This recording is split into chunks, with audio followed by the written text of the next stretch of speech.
Hello everyone and very good morning to you all. स्वागत है आप सबका मैथ मास्टर्स यूट्यूब चैनल पे। मेरा नाम है शिवम पांडे और आज मैं आप लोगों के सामने हूँ जेई मेंस के पीवाईक्यू के साथ, जो कि 2020 में पूछा हुआ क्वेश्चन है। मैं ये जो जेई मेंस और एडवांस के क्वेश्चन लेकर आता हूँ आप लोगों के लिए, मेरा मोटिव ये नहीं होता है कि बस जेई का क्वेश्चन है तो आप लोगों को करा देना है।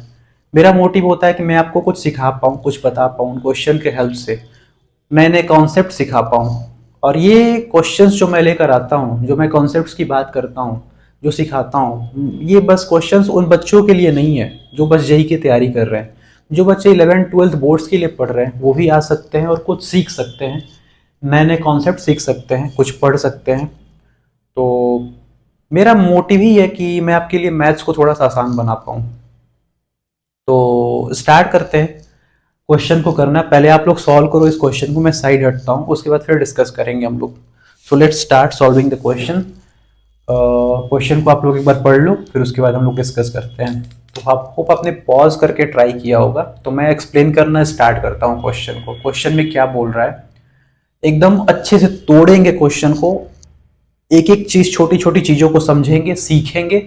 जो बच्चे बिल्कुल नहीं पढ़े हैं मेंस या फिर एडवांस लेवल की जो मैं बात कर रहा हूँ, अगर उनकी तैयारी बच्चों ने नहीं की हुई है, वो बच्चे भी क्वेश्चन को बहुत इजीली समझ सकते हैं। यहाँ पे अगर अच्छे से एक बार फोकस करें तो बिल्कुल समझ सकते हैं। तो स्टार्ट करते हैं। क्या कह रहा है क्वेश्चन? क्वेश्चन ये कह रहा है कि रेडियस ऑफ अ सर्कल, एक सर्कल है जिसकी रेडियस की बात हुई है, हैविंग मिनिमम एरिया। जो सर्कल है उसका एरिया मिनिमम है। अब सर्कल का एरिया मिनिमम कब होगा? जब वो पॉइंट सर्कल होगा। तो क्या पॉइंट सर्कल की बात हो रही है? आगे पढ़ते हैं कैसा सर्कल है। तो विच टचेज द कर्व दिस, एक कर्व को टच कर रहा है और एक लाइन को टच कर रहा है, लाइंस को टच कर रहा है। यहां पे लिखा हुआ है lines y is equal to mod x, यानी कि जो y is equal to mod x की बात हुई है, ये लाइंस बोला गया, लाइन नहीं बोला गया, यानी कि ये लाइंस है, लाइन नहीं है। ये कर्व है y is equal to 4 minus x square. ये कैसा कर्व है? पहले इस कर्व की बात करते हैं। अगर मैं 4 को इधर ट्रांसफर करूं, ये हो जाएगा y माइनस 4 is equal to minus x square. ये कैसा कर्व है? कुछ याद आ रहा है आपको? Y square is equal to 4ax, y square is equal to minus 4ax, y square is equal to 4ax, y square is equal to minus 4ax, x square is equal to 4ay, x square is equal to minus 4ay। कैसा curve है ये? Parabola. बिल्कुल सही, आपने सही समझा, ये parabola ही है। पैराबोला कैसा होता है? एक पैराबोला ऐसा होता है, एक पैराबोला ऐसा होता है। ये वाला कैसा होता है? ये ओरिजिन से पास करेगा। ये वाला कैसा होता है? ये कुछ अपवर्ड पैराबोला होता है, ये डाउनवर्ड पैराबोला होता है। इसमें से किस टाइप का ये लग रहा है? कौन सा पैराबोला हो सकता है? एक्स स्क्वायर है, एक्स स्क्वायर है, माइनस है, माइनस है, 4ay, 4a की जगह पे तो 1 है, y माइनस 4 दिया हुआ है। तो ये वाला पैराबोला है, यानी कि ये डाउनवर्ड पैराबोला है। डाउनवर्ड पैराबोला की बात हुई है, पर क्या ये ओरिजिन से पास करेगा? बिल्कुल नहीं करेगा। आपने शिफ्टिंग ऑफ ओरिजिन तो पढ़ा ही होगा। शिफ्टिंग ऑफ ओरिजिन में क्या पढ़ा होगा? शिफ्टिंग ऑफ ओरिजिन में ये पढ़ा होगा कि अगर वही पैराबोला जो कि था x square is equal minus 4ay, उसमें मैं x माइनस एच का होल स्क्वायर कर दूं और माइनस 4a y माइनस के कर दूं, तो इसका जो ओरिजिन होता है ये शिफ्ट हो जाता है h कमा के पे। फॉर एग्जांपल अगर h ये है, k ये है, तो h कमा के पे इसका ओरिजिन जो होगा शिफ्ट हो जाएगा। यानी कि पैराबोला का ओरिजिन पहले ये था, अब शिफ्ट होके कुछ यहाँ पे आ गया। अगर h2 हो, y k3 हो, तो 2,3 पे ओरिजिन शिफ्ट हो जाएगा। अगर h माइनस 2 हो, यानी कि x प्लस 2 हो, तो h माइनस 2 हो जाएगा। अगर मैं h को ले लेता हूं माइनस 2, तो ये क्या हो जाएगा? x plus 2। तो अगर x प्लस 2 हो तो इधर की तरफ शिफ्ट होगा, अगर x माइनस 2 हो तो इधर की राइट की तरफ शिफ्ट होगा, अगर x प्लस 2 हो तो लेफ्ट की तरफ शिफ्ट होगा। तो यहाँ पे क्या है? x y माइनस 4 है, यानी कि y माइनस 4 है, यानी कि अपवर्ड पॉजिटिव डायरेक्शन में शिफ्ट होने वाला है। और x माइनस कुछ नहीं है, x माइनस 0 है, यानी कि x में शिफ्टिंग नहीं होगी, बस शिफ्टिंग होगी y में। यानी कि जो हमें पैराबोला मिलने वाला है वो कैसा पैराबोला मिलने वाला है? वो कुछ ऐसा पैराबोला मिलने वाला है, यानी 1 2 3 4, यानी कि कुछ ऐसा पैराबोला मिलने वाला है। इसका ओरिजिन जो हो गया शिफ्ट हो गया। ये पॉइंट क्या है? ये पॉइंट है 0,4। ठीक है, अब ये लाइन की बात कर रहे थे। ये लाइन क्या है? तो ये लाइन को मैं मॉडुलस फंक्शन लिखा हुआ है यहाँ पे, मॉड एक्स। इसको मैं अगर डिस्क्राइब करूँ थोड़ा अच्छे से, डिफाइन करूँ थोड़ा अच्छे से, तो मैं क्या लिख सकता हूँ कि ये x होगा जब x greater than equal to 0 होगा, माइनस x होगा जब x लेस देन 0 होगा। यानी कि दो लाइन मिल गई, एक मिल गया y is equal to x, एक मिल गया y is equal to minus x।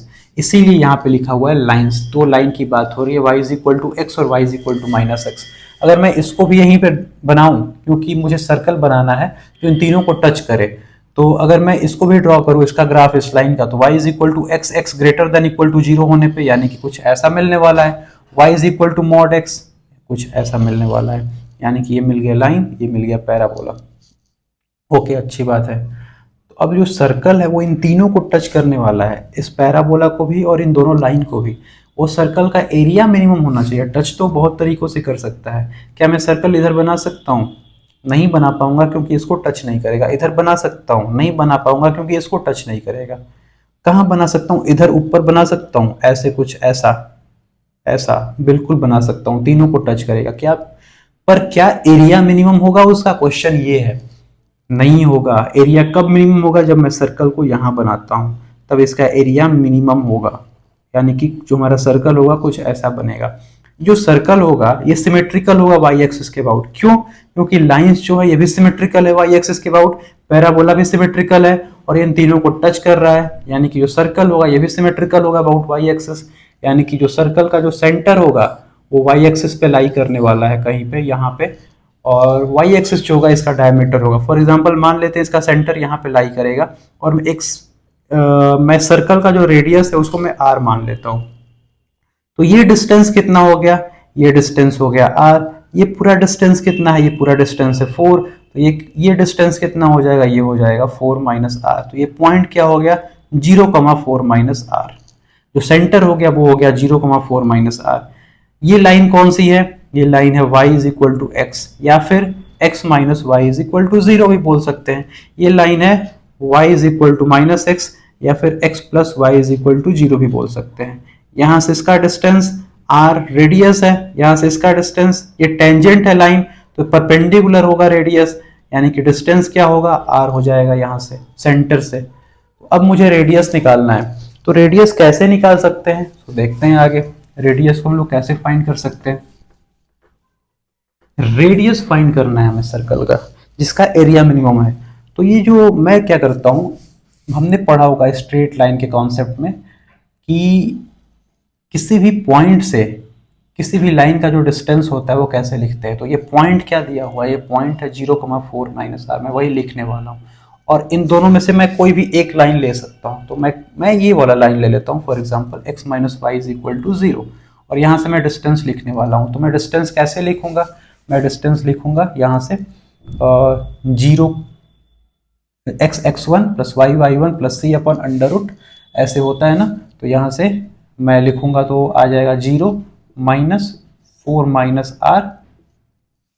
Okay, और अगर ये पॉइंट x, y है तो यहाँ से जो डिस्टेंस होता है वो होता है x1 क्या है? 1 है, y1 क्या है? -1 है।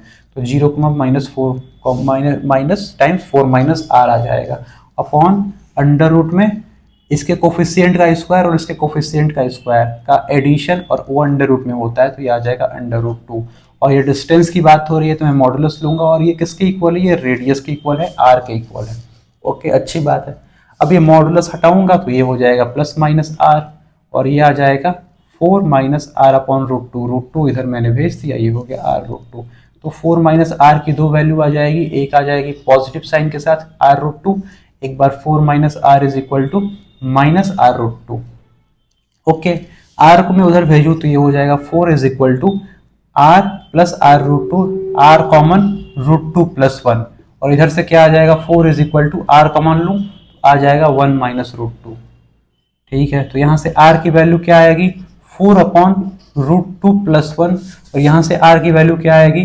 4 अपॉन 1 माइनस रूट 2। यहाँ पे साफ साफ हमें दिख रहा है कि 1 माइनस रूट 2 नेगेटिव है यार, और r कभी नेगेटिव हो नहीं सकता, यानी कि हमें इसको रिजेक्ट करना होगा, ये नहीं ले सकते। रेडियस कभी नेगेटिव नहीं हो सकता, यानी कि रेडियस हमारा यही होगा। और इसको अगर हम रेशनलाइज कर दे, रूट 2 माइनस 1 से ऊपर नीचे मल्टीप्लाई कर दे तो हमें r मिल जाएगा 4 under root 2 minus 1। That's our required radius of the circle having minimum area and that circle touches the curve this and the lines that y is equal to mod x. So this is your required solution. ये था solution इस question का. Hope आपने सीखा होगा कुछ इस question से. सो वीडियो को एंड करते हैं यहीं पे और मिलते हैं अगले वीडियो में. किसी नए कॉन्सेप्ट पे बात करेंगे, किसी नए टॉपिक पे बात करेंगे, कोई नया क्वेश्चन डिस्कस करेंगे. तब तक के लिए थैंक यू.